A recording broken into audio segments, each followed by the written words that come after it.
Hello and welcome to Books and Beyond. I'm your host, Jimmy Bennett. Books and Beyond is a show where we help creative people showcase their talents.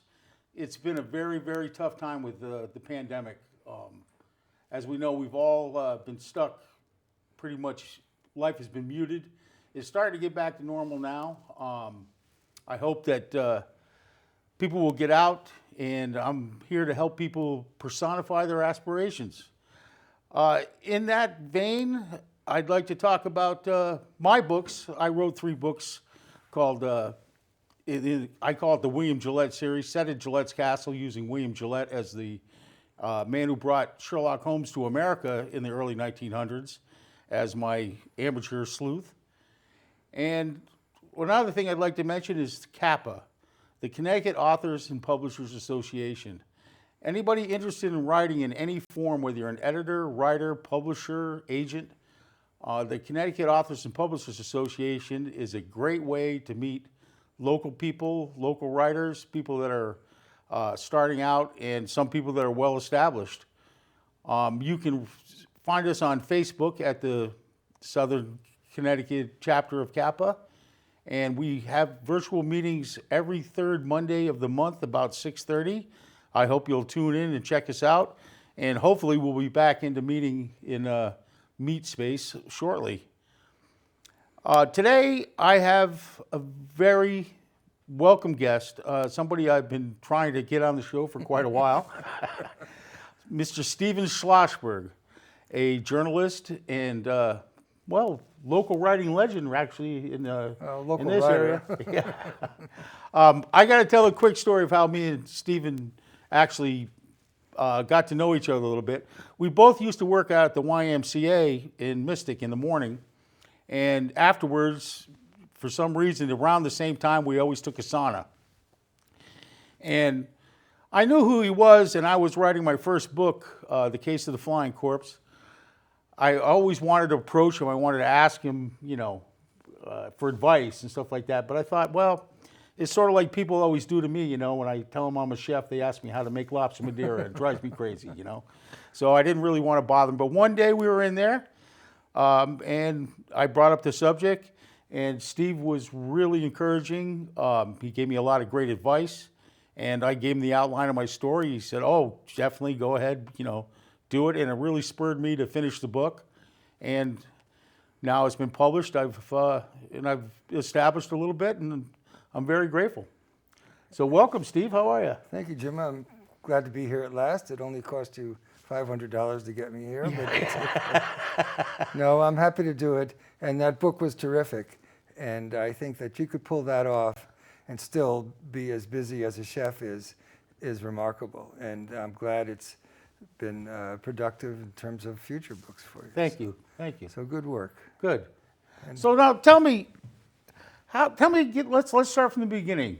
Did you go to college for journalism, for writing? No, I was a history major. I'll tell you the whole story. I grew up in Norwich, went to Norwich Free Academy, like everyone else in town, and always wrote. And I had a wonderful English teacher there named Dan O'Neill, who he taught by really not teaching, by letting us ask questions. And we read great books. But if we didn't ask any questions, he wouldn't talk. He would let us suffer in silence. And so we learned then how to read and process what we were reading, gawky teenagers, and develop questions that we could ask a man we respected.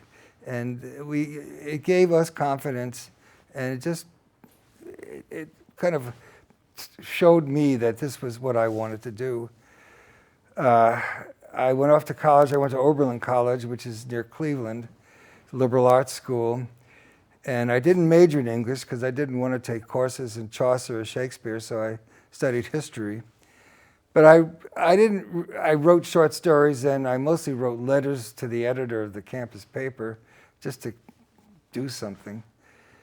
After college, I graduated in 1969, which was the same year the Cuyahoga River in Cleveland caught on fire. It's one of the more remarkable legends in Cleveland. Some friends and I, after college, migrated to Boston, to Cambridge, Massachusetts. We thought we were poets. We wanted to live the life of poets. We started a little literary journal for which we got funding, actually. It was called Softball. We put out 3 issues, and then we all dispersed. But while in Boston and Cambridge, I had jobs in a bookshop. I was a substitute teacher for Boston Public Schools. I worked as a psychiatric aide at McLean Hospital, which was this high-end hospital where the whole James Taylor family was, and Robert Lowell. Not that they were there when I was there, but I can say I walked the same corridors. And in my early 20s, still just kind of, futzing around, writing poetry, and still holding out ambition. I saved money, so I did a little traveling. And spent close to a year traveling around and came back. I'd met a woman. I ended up on a kibbutz in Israel, and this woman from Holland. The kibbutz is a farm, really. We were up on the border of Lebanon and Syria. And kids who were traveling all over the world would show up there, and the kibbutzniks would feed you and clothe you, and you labored, in this case, in chicken coops and carp ponds and cotton fields, strangely enough. But I met a woman from Holland, and we decided to stay together, and I needed work. So I came home and knew she was going to come over. This is in the early 70s. I'm giving you a long story here. No. And I started working in a plastics factory in Gilman, Connecticut, where I'd worked during college, and I enjoyed that, cutting styrofoam, but I realized I couldn't keep doing that, and wasn't sure what else to do. I didn't want to teach. And I had a bunch of essays I'd written. I always kept journals of poems, so I went first to the Norwich Bulletin to see if they wanted to hire me, and they weren't interested. And then I walked into the Chronicle, this little newspaper in Willimantic. I was living at the time in Mansfield. And I had on my resume that I played tennis in college. And the editor, Lance Johnson, was learning to play tennis. And I'm convinced that's why he hired me. But the take-home pay was $93 a week. It was 1973.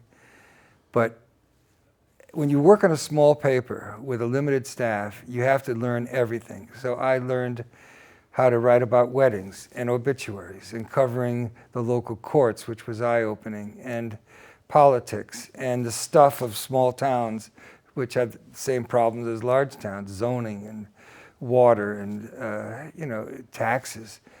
And it was a great way to learn. And at the time, a year later, when I was still there, Ella Grasso was beginning her campaign to become governor, and I would sit with her at town sessions in Chaplin and Hampton, just the two of us, and we got to know each other. And I learned a lot about that side of politics, and it was just a rewarding experience.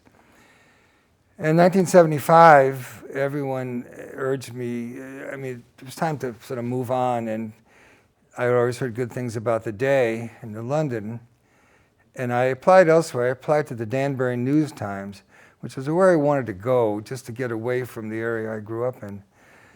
But the editor at Danbury was still interviewing people when the Day offered me a job, and so I took the Day job, and I don't regret it. The Day was a terrific place to work. It was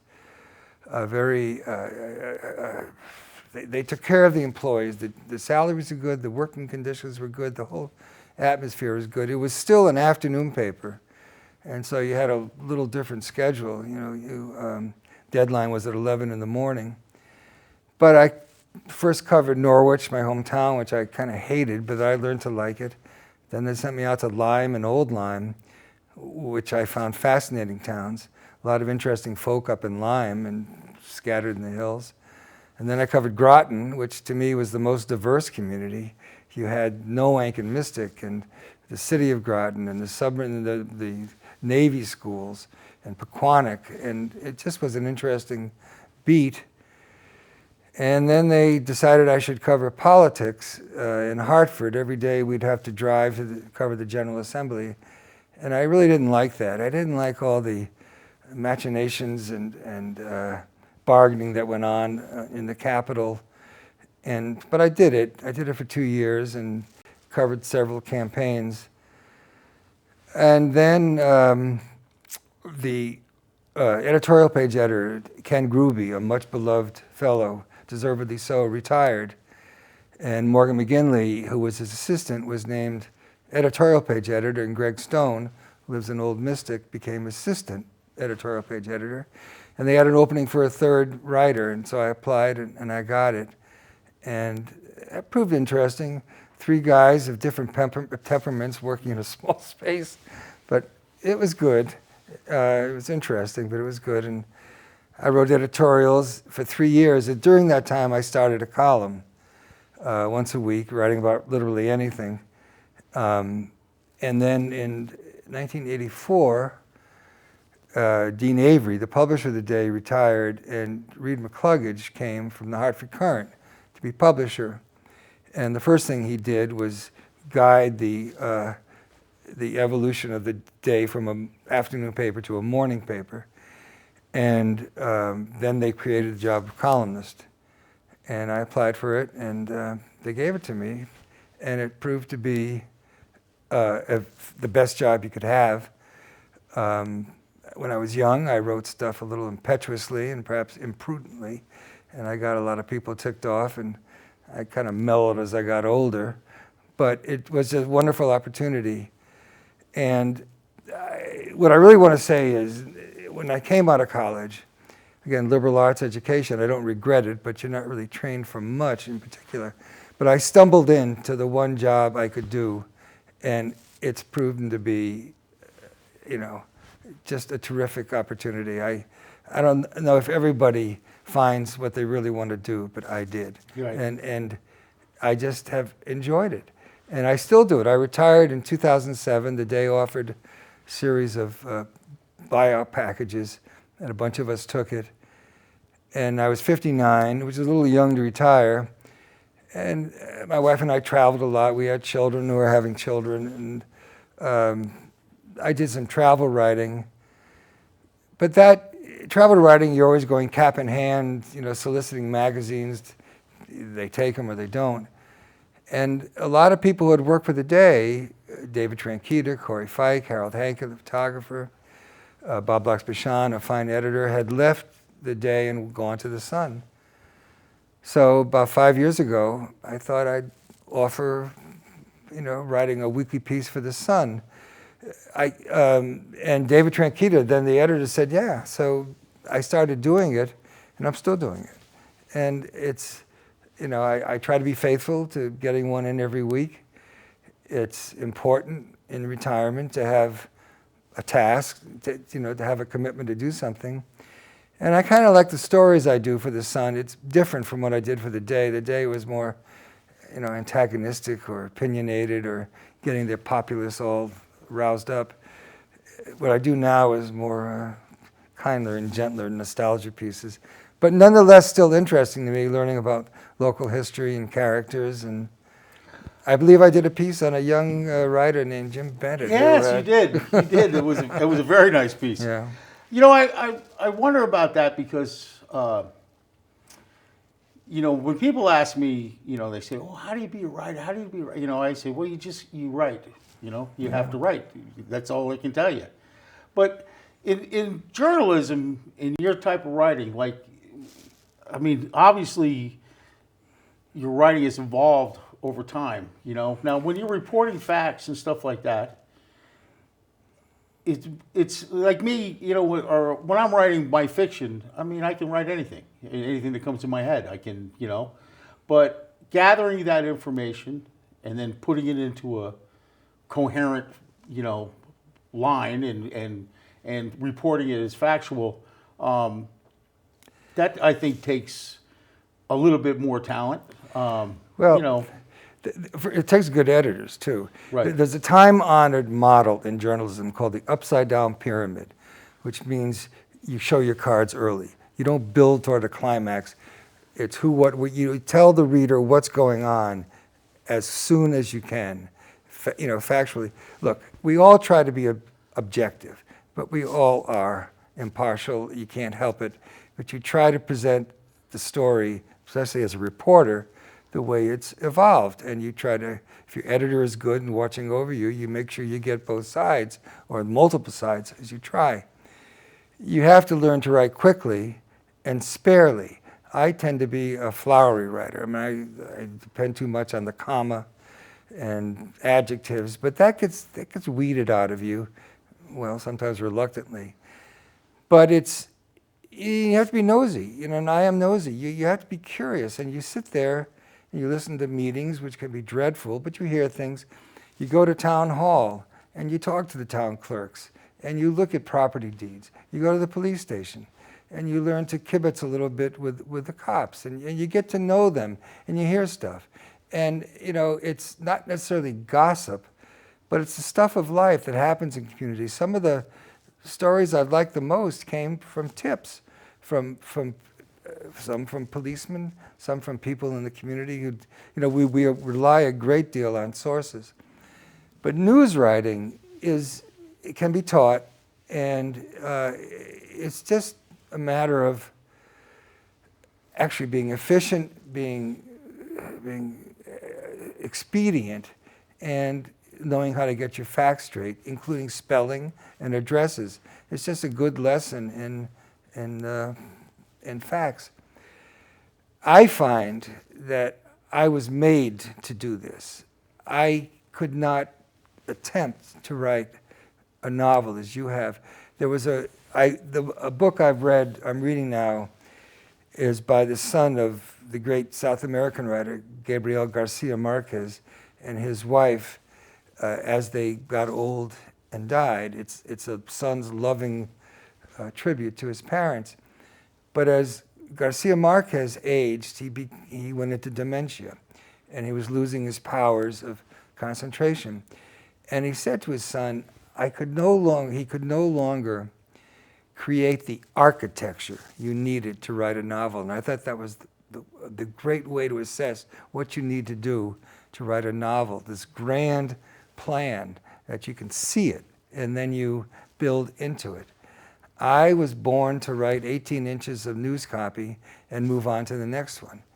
And it's the way it is. And when you write a column, I would write 3 a week, maybe sometimes 4 a week. And it's not to use a bad reference, but it's like a fix. You build to work that column, you write the column, it's done, and you relax for 12 hours, and then you start getting that need again. And it's that rhythm. But when you hit it right, and you know you hit it right, there's no better feeling. Yep.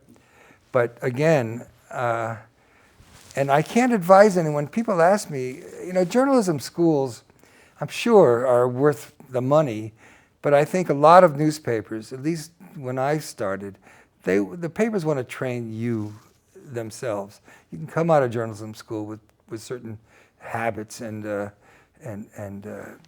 skills, but you're going to be brought into a paper, a little paper, a big one, and taught how they want you to go about your business. So I wouldn't discourage going to journalism school, but I don't think it's necessary.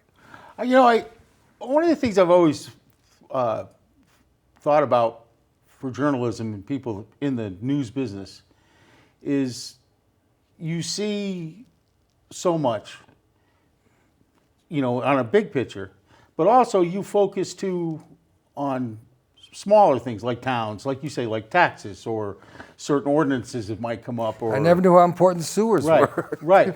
And, I was thinking, you must have seen so much change. I mean, a tremendous change in the towns and stuff especially since 1975. Yeah. You see growth. Towns like Salem would have a lot of residential growth. Norwich, my hometown, was in decline. New London, with its gorgeous port, its colleges, its railroad, its transportation center, always seems to move a few steps forward and then falls back. So the change has been not as overt or obvious.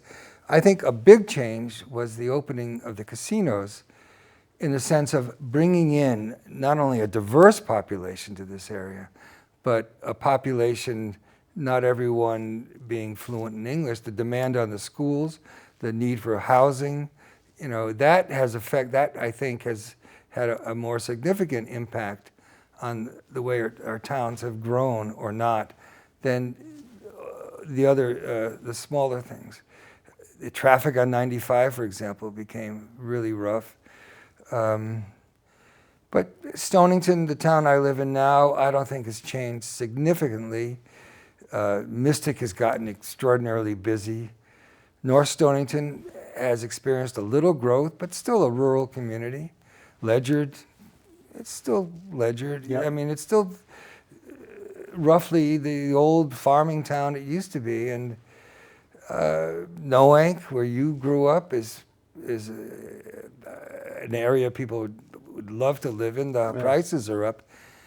So I think the changes are not quite as dramatic, except for like maybe East Lyme or Salem, where the residential growth is. I'm not sure that any of that's clear, but that's sort of what I've seen. But I do think my kids went to Stonington High School, which was they were not happy with it, but they took out what they put in, but it was rather vanilla, if I can say that. Now you see a diversity there that I think is quite healthy, and that to me is more an impact of the casinos. Pfizer helped a lot before Pfizer downsized. They would bring in researchers from all over the world and just added to the culture here. Now, you've seen so much. You've seen a lot of good in people. You've seen a lot of bad, I'm sure. Being a journalist, being a reporter, how did that affect you? I mean, you always see that old, newspaper guy, the jaded, did you get jaded at all by it, or did you get encouraged by it? Did you just accept it as human nature? It's a good question. I think when I was first starting out at Willimantic, and I had to cover the courts, I saw firsthand what I was blind to, that the economic hardships and the inbred difficulties and bias against the underclass, and the people who would be hauled into the lower level of Superior Court with all these agonies that you could see were related to their economic standing, their race, and that stuff. And that opened my eyes, and it was a good thing. Like everyone, you always want to get praise the good guys and get the bad guys, and it's not always good and bad. There's a lot of gray, and politicians you might not necessarily like turn out to be very good at compromise and creating bills that help the general population, the constituency, even though they themselves are not the most likable people. So the biggest effect, I think, of my career was not on me, but my family, who had to live with all the reaction to the stuff I was doing. My children sometimes would go to school with a bag over their head, but they got through it. Once at a cafe, a woman walked up to my wife and said, "How can you be married to this guy?" And that kind of stuff. Yeah. But I told them, this is the job I do, and I don't regret doing it. And you're just going to have to live with it. And they all got through it. Good. Now your gig now with the Wesley, The Sun. The Sun, the Mississippi River Press. Yeah. You do a column once a week. Once a week. Which I enjoy, and many people enjoy it. A lot of people commented to me about it. Thank you. How do those stories? Well, you've been around a long time, so you know a lot of people. But that's true. And sometimes I dredge up old pieces I did for the day and hope nobody remembers and update them. The tagline on what I do is called postscripts, which sort of means you look at something that once was and how it is now. So I try to fit that. People who who created stuff once and what they're doing today. I write a lot about people who are deceased because I find, I learned about them through obituaries, and they don't really complain. You know, Right. So I get accused of haunting cemeteries, but I find we have a fascinating area. And other things, people give me ideas, just as they always have. But I know how to do it. You know, so each piece is not as easy as the previous one. Sometimes it's the deadline that forces you. But having done this kind of work for so long, I know what to look for. I know how to go about it. And it turns out I write 800 or 900 words, which is not a whole lot. But I have a knack for doing it. Right. I don't want to sound... No, I understand. Yeah. You do have a knack for doing it. But people do, they give you ideas, and you know, I'm still observing. I'm still as nosy as I ever was, and that's the quality you really need to observe what's going on. So now, this is, and I'm excited about this. I want you to tell me about your new book that you're writing, or about to come out, right? Well, yes, it's not exactly writing. Here, let me show the... Yeah, hold that up. And This let is the people see cover. It's a collection of pieces. I selected 46 pieces that I wrote throughout my career, mostly for the day. I have 4 or 5 from the Sun. And with the permission of the day and the Sun, I've bound them together and to reflect, you know, the stuff that I have liked that I've done through the years.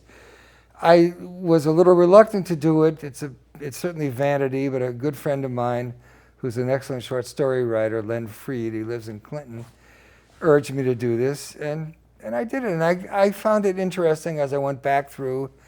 I left out the stuff, most of the columns I wrote that attracted the most mail, usually angry mail, I've decided to leave out. I didn't want to rip open old wounds.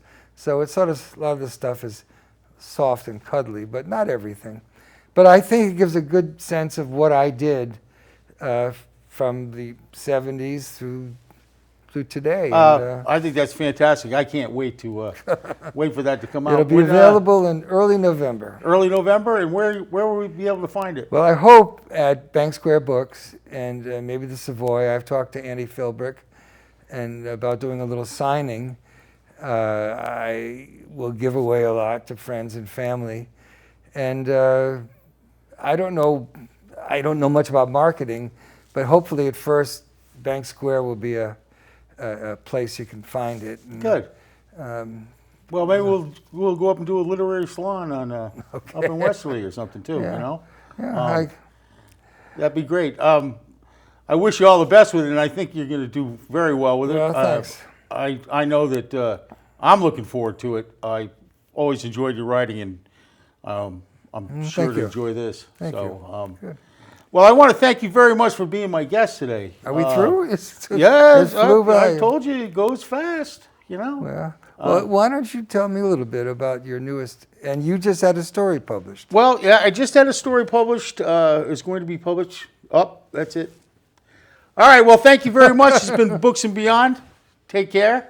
Thank you. And see you next time. Thank you, Jim. Yeah. Yep. See you, told you.